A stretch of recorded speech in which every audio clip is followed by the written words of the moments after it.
We all want to heal. And when most people contact me about healing, they want their symptoms gone. They want their symptoms to disappear. In fact, they want everything that they're feeling, all the discomfort, all the uncomfortable physical sensations and emotions, anxiety, depression, mental, physical illness to just vanish, to go away. This is how most people expect to heal. They expect that healing means just making it all go away. But although that is the end result of healing, that is not actually the work of healing. In fact, it's the opposite of what healing is. When we're actually truly healing, we don't want anything to go away. We are on a journey of integration back to wholeness. This means all of ourselves and all of our parts coming back together into the whole. And when we are whole and complete, as an extension, we heal. So the goal of the inner work of healing is never to ignore or deny or reject or try to get rid of parts of ourselves. The aim of inner work is to bring all of ourselves back into oneness, back into wholeness, back into unconditional self-love. Good morning, it's Lisa with Lisa Heal Yourself, and today we are going to look at parts work. So if you're interested in this video, please go ahead and hit the thumbs up so I know, and let's get into it. So in part 4 of my healing program, we go into the inner work of healing. We are looking at the emotional world. This is where the actual real work of healing begins. This is where transformation happens. It's all in the inner work. And so in my program, we go through this extremely in depth, and we look at all the different tools and techniques that help us work to get into the subconscious mind, into our subconscious heart, and find out what we're holding down underneath the surface. So we do a lot of work. We do shadow work, we do trauma work, we do inner child work. We focus on all the different tools and techniques that really help us to be able to transform. One focus in this part of the program is called parts work. And there are many different ways to do parts work. Internal family systems is one of my favorites, but it doesn't matter the specific way. It's most important to just understand what parts work is and then how we can apply it and use it to help ourselves heal. So in a nutshell, essentially all this is that we all have different parts or sides to ourselves. We have the part of us that is outgoing, the part of us that's funny, the part of us that's creative, the part of us that's a victim, the part of us that gets angry, the part of us that's controlling, the part of us that's resentful, the part of us that's jealous, the part of us that's playful, the part of us that's ambitious, the part of us that's afraid. Okay, so I could go on and on. There are so many different parts or sides to yourself. And when all of these parts are welcomed, are loved, and are in balance, you are loved and in balance, and you are whole and complete, and you can really function effectively in the world. What happens when we're chronically ill, whether it's emotional or physical illness, or if you're suffering in some way, is that certain parts take over the other parts, meaning certain parts become more predominant. And they are usually the less desirable parts of ourselves. We may find anger and resentment really driving a lot of our personality and decisions. We may find that fear and worry dominates our personality, dominates. It's a part that would sort of take over. Or often when people are struggling or suffering with chronic illness, the protective part takes over. The controlling part, the people-pleasing part, the part that wants to be loved, that wants to be taken care of, the victim part, the part of us that's helpless, right? These parts sort of rise to the top and take over who we are. And they take over the other parts, the part of us that is not controlling, but is actually easygoing, the part of us that's not afraid and fearful of everything, but the part of us that's brave and courageous, the part of us that's protective and needs to protect ourselves from danger, and the part that's adventurous and secure and feels safe. These parts get taken over by the less desirable parts. They are there to manage us, to protect us, to keep us safe. And we usually use them as a coping mechanism, right? To cope with everything that's going on in our world. We use these parts of ourselves, these sides of ourselves that take over, as a way to protect ourselves, as a way to keep ourselves safe. We're coping in some way with the situation or the experience, whatever's going on in our life. We've developed these parts of ourselves, have been proven effective to keep us safer, to help us through these challenging times. And they've really essentially kept us alive. They've had to take over in order to help us survive and keep us alive. But they're parts that shouldn't be in control, leading the show long term. Because although they're extremely important and they've helped us cope, they've helped us to survive, they've helped us to get to where we are in one piece, they are not the same parts that are going to heal us, that are going to make us whole, that are going to help us step in to who we really are and start creating our dream life, start living in a new identity that is more aligned with who we want to be, with the one who has amazing health and who has amazing relationships and abundance and success and all of the things that we want in this life. Even though the parts of ourself that are in control right now, that have sort of taken over, have helped us to live, survive, cope, and to get to where we are without completely falling off the rails, falling apart, or completely falling down, right, into the deep dark hole. These parts, these protector parts, these motivating parts that are maybe self-critical and self-judgment, or maybe the helpless one who's reaching out for help, or the victim, or the controlling one, the dominant one, the one that pushes you hard, never takes no for an answer, the one that needs to people please, the one that's self-critical and self-judgmental, the one that acts from fear, the one that acts out of anger. Maybe all of these parts are helping to keep you alive and to survive, but they're never the parts that are going to help you heal and thrive and become who it is that you really truly are and who you really truly desire to be. These are not those parts, and they've taken over as a means of managing the situation, of protecting you from something, and of simply just helping you to survive the only way that you know how. So now that you understand what parts are and why they're there, we need to understand why we can't just ignore or disown or push away or hate these parts of ourselves, and why we must actually bring them closer to us, love them, listen to them, and help them integrate back into the wholeness of us, where they're not dominant in our life and they're not also being totally ignored and pushed away or suppressed and pushed down, right? We're not totally denying and rejecting them, but we're not also letting them lead and run the show.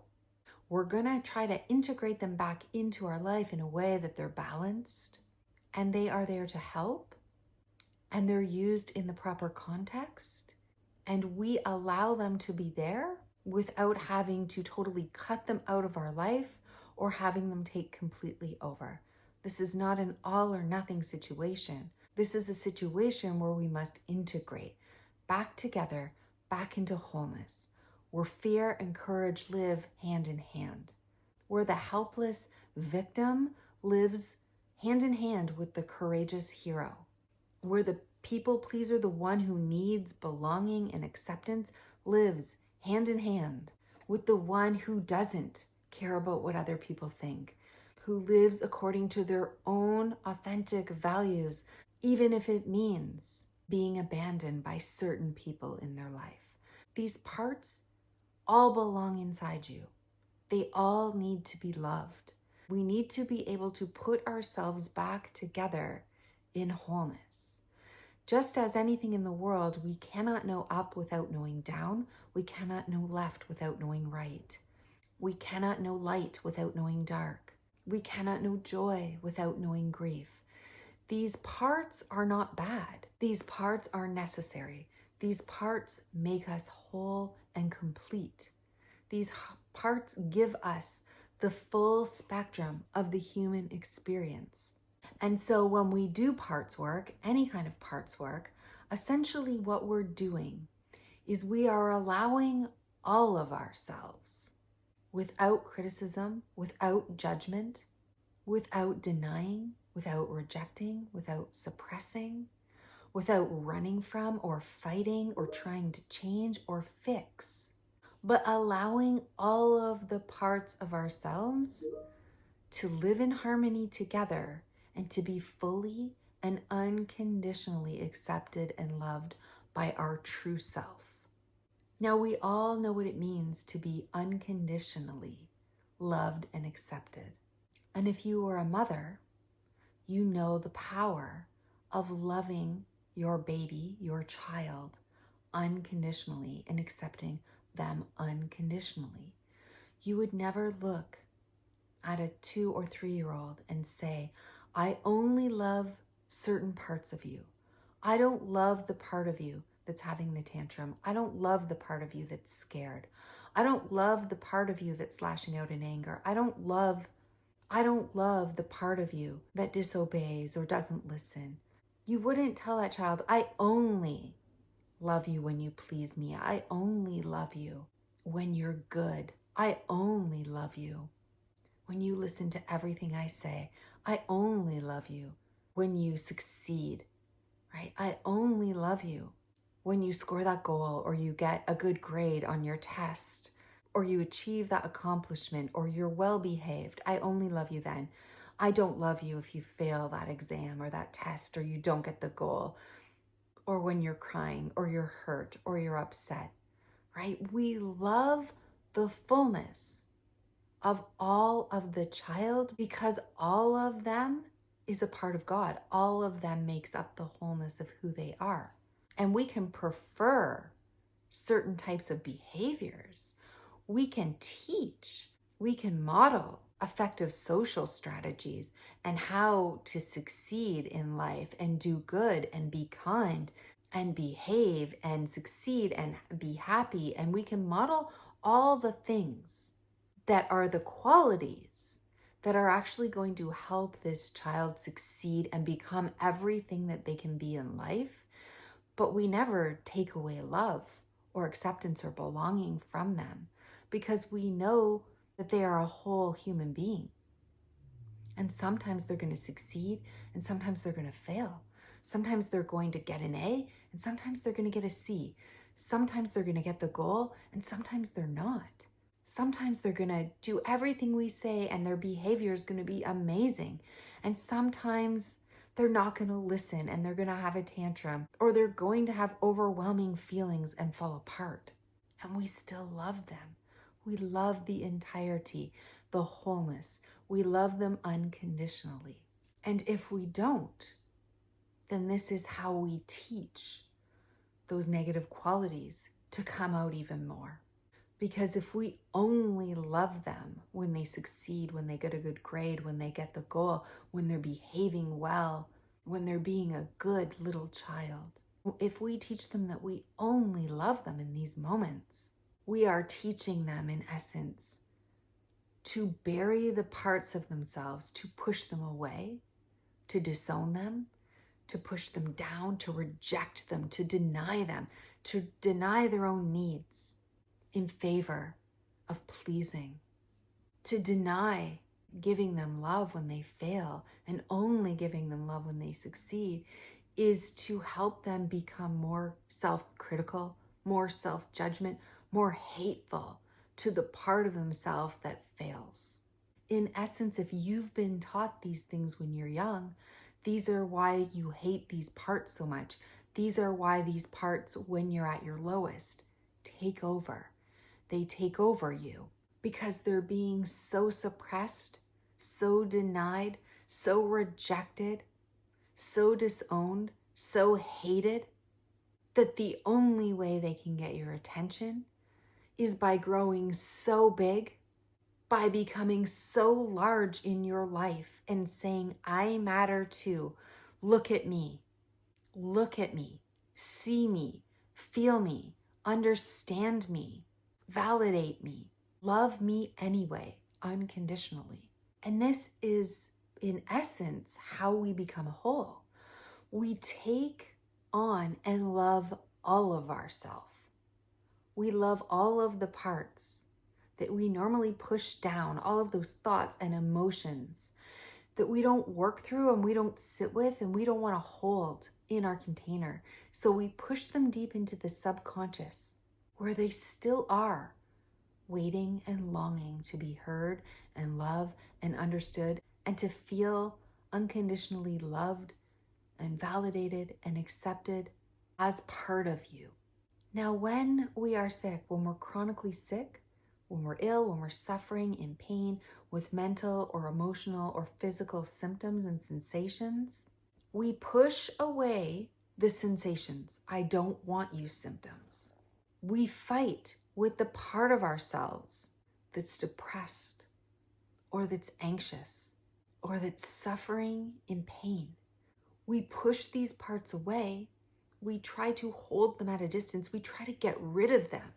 Our biggest goal when we're healing is to try to get rid of these parts of ourselves. I don't want to feel you physically. I don't want to feel you emotionally. I don't want to think or feel you mentally. And I don't want anything to do with you spiritually. I want you gone. We ignore this part, we suppress this part, we disown this part, we hate this part. We say, I will do anything to make this go away, to not feel these sensations that are coming up as strongly as they can because they need and want me to face them and feel them and meet them and hold them and love them and accept them. And they are screaming at me. And yet I am fighting with them. I'm denying them. I am pushing them away because I truly do not want them. I only want health. I only want to feel good in my body. I don't want to feel this physical sensation, these emotional sensations, right? These mental thoughts. I don't want them. We pray. We beg. We try, we let other parts, the parts that are controlling and dominant and trying to protect us from these parts, the parts that make decisions out of fear to protect ourselves from feeling this, from loving this, from accepting these parts into ourselves, because we just don't want to feel these. We only want to feel the good. We only want to feel the health. We only want to feel the joy. We only want to feel the courage. We only want to feel the parts that we know are going to help us create that future self, the parts that we can be proud of, the parts that society can be proud of, the parts that our parents can be proud of, the parts that we can be proud of, right? The healed parts, the courageous parts, the parts that are mentally stable, the hero, the courageous one, the loving one, the happy one, the abundant one, the successful one. And so we only allow ourselves to feel these parts. And that's why we have to do the inner work before we start manifesting, before we start creating. Because if we start saying affirmations over and over, I am healed, I'm healthy, I'm abundant, I'm loved, we turn ourselves to, I'm only going to manifest this. I'm going to deny and reject and suppress all of this.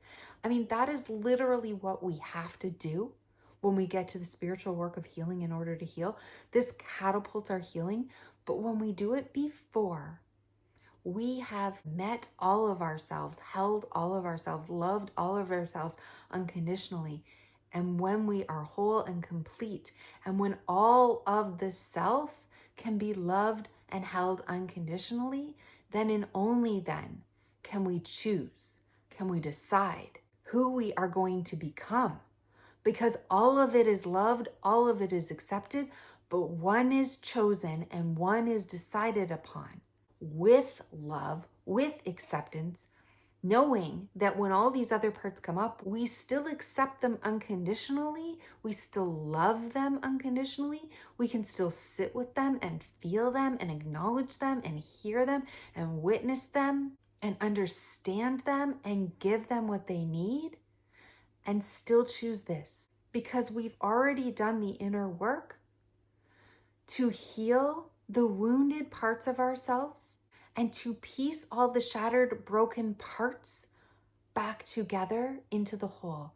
And when we are whole, we can choose and decide and create our reality by stepping into who and what it is that we want to be from the wholeness of who we are, from unconditional self-love, from being able to walk hand in hand with knowing that fear can come along with courage, that we can hear the fear, acknowledge it, and make a plan for it, and still choose courage. We cannot do this work of manifestation, of reality creation. We cannot work with the laws of attraction and abundance and assumption and step into the I am of who you really are, your truest self, your I am, without taking the fullness of you on board, without unconditional love, unconditional acceptance, and being able to hold all of the things that you don't want to hold in your vessel. We are growing and expanding your vessel so that it is big enough to hold all of you and still know who you are, that you are truly none of that. That you are connected directly to God, that you are a piece of God, that you are higher than any thought, than any emotion, than any belief, than any identity, right? But we can't just go there. Most people can't just go there because they have inner wounds. They have parts of themselves that have taken over in a way to protect themselves. And before we even do this work, they have nervous systems that are dysregulated, that are basically working in fight or flight just to stay alive, just to survive. We've got to do things in the right order. We have to heal our nervous systems. We have to heal our inner wounds and our emotions. And then we have to consciously choose who it is that we are, our authentic self, and decide to go in the direction of our dreams. So I hope that you receive value from this video. If you did, please hit the like and subscribe. If you like this video, go watch this one. If you want to learn more about how to work with me one-on-one or take my program, you can check the links below. I'm sending you all my love. I am sending you unconditional love for yourself, and I will see you in the next video.